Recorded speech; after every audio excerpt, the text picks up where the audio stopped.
on, we Ash News for today's video. Look at this, guys. Ripple execs state list of demands to end XRP lawsuit. The ending of the lawsuit is perhaps soon. Maybe a few months from now. Look at these two dates, guys, which is very interesting. Discovery to April 15th, 2022, and the deadline for the joint proposed scheduling order to April 22, 2022. Seems like it's following the timeline. Should we say the Riddler timeline, right? Look at this, guys. XRP is not a security for regulators in the UK, Japan, Singapore. Now, this is how we know this whole facade case is just BS at the end of the day. Exactly right here, guys. The DOJ and FinCEN determined that XRP is lawfully used and traded in the marketplace as a virtual currency due to its functions as a store of value. Isn't that interesting? Seems like the better Bitcoin to me, guys. Look at this. The SEC and the court were also reminded that securities regulators in the United Kingdom, Japan, and Singapore have likewise concluded that XRP is a virtual currency not subject to securities regulation. As the UK Treasury stated recently, widely known crypto assets such as Bitcoin, Ether, and XRP are not securities, again, but exchange tokens that are primarily used as a means of exchange. It's the exact reason why the SEC actors got the call to delay the case at the end of the day, right? But why? Why are they delaying it? In my humble opinion, it's because of they're waiting for regulations for Bitcoin and Ethereum, right? But we do see here from JP Morgan, migrating to ISO 222. Could it be possibly for these several reasons right here? Transformation on the horizon, right? Learn how ISO 222 will enable better, faster, and more cost-effective payments between financial institutions. Look at this. The single standard for payments and messaging, the advent of ISO 222 will open the door to making payments between financial institutions better, faster, and cheaper. It's all about this, guys, right? For these financial institutions, it's all about this right there. Now, ISO 222 enables the cross-border payment industry to implement and maintain a messaging standard across both SWIFT and the market infrastructures in a coordinated and harmonized way. Now, it seems like SWIFT isn't going away, but they're probably going to implement, well, they have to, or change, right? 100%. Payments are eating the world, guys. Look at that. The next decade of payments promises to be even more transformational than the last, right? That's what we have been talking about. It connects to this tweet as well from Crypto Mike. Should I be bullish on ISO 222 coins, right? Look at this, the ISO crypto list. Cryptocurrency, we got Ripple, XRP right there. ISO 222 compliance status, member of the ISO 222 standards body. Same with XLM. Isn't that interesting? Look at the two right there, guys. And then we have the rest under. A lot of people are too distracted with Bitcoin and Ethereum. Now, listen to this. Couldn't have said it better. XRP wins at the end of the day, right? Of XRP is that as there's more liquidity in the system, there's a price rise along with it. What do you think makes the XRP price rise?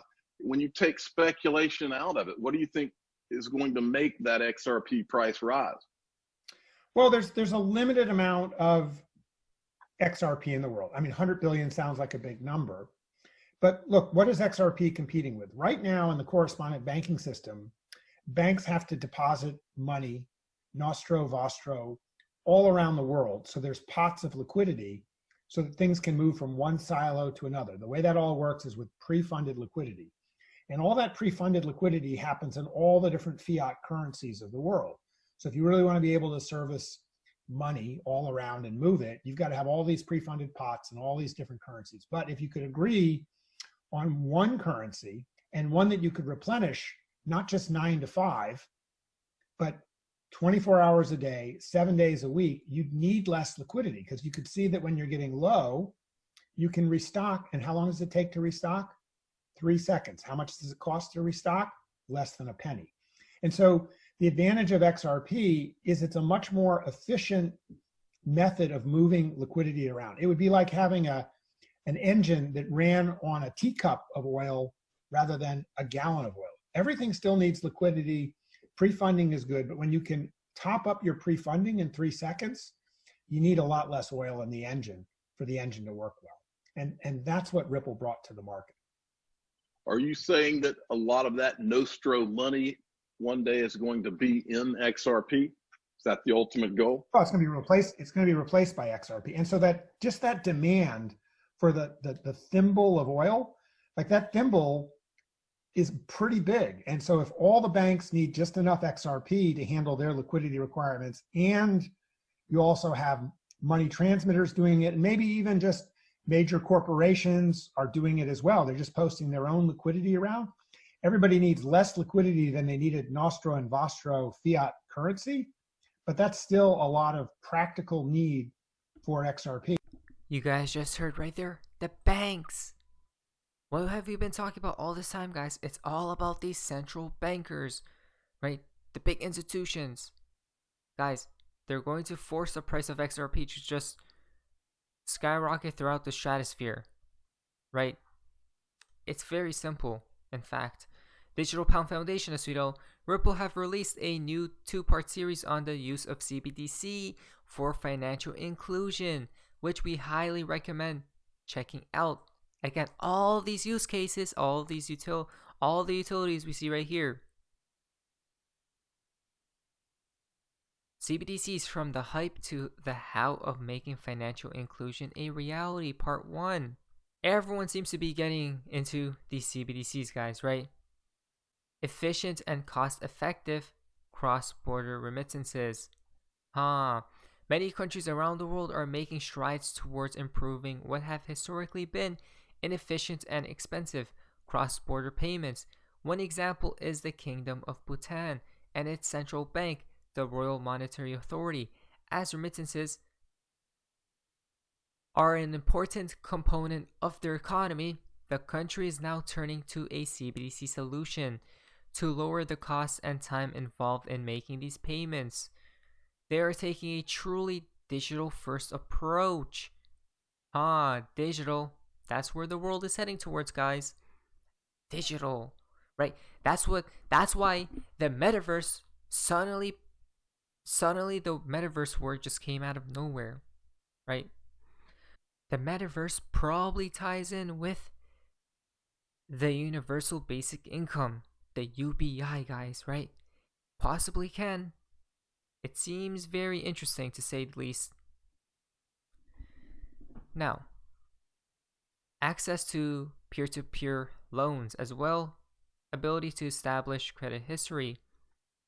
Take China's digital yuan as an example, one of the first to pilot and test a digital currency 2 years ago, right? XRP is what?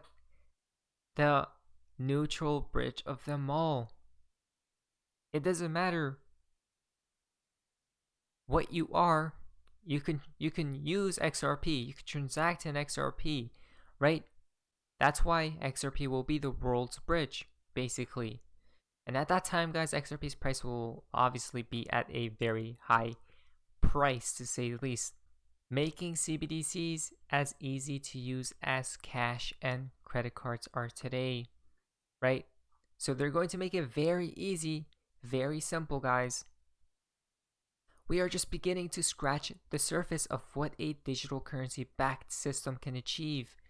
And there is no doubt that as the technology and its many applications continue to expand and evolve, so too will our ability to understand and leverage these solutions to create a more inclusive financial system, right?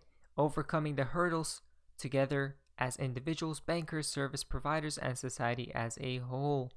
There we go. Look at that. making it a reality. Sure seems like that's what's going to happen. But anyways, that's hopefully you guys enjoyed today's video. If you guys please leave a like, subscribe, subscribe, subscribe, subscribe, subscribe, subscribe, subscribe, amazing day, and you guys see ya.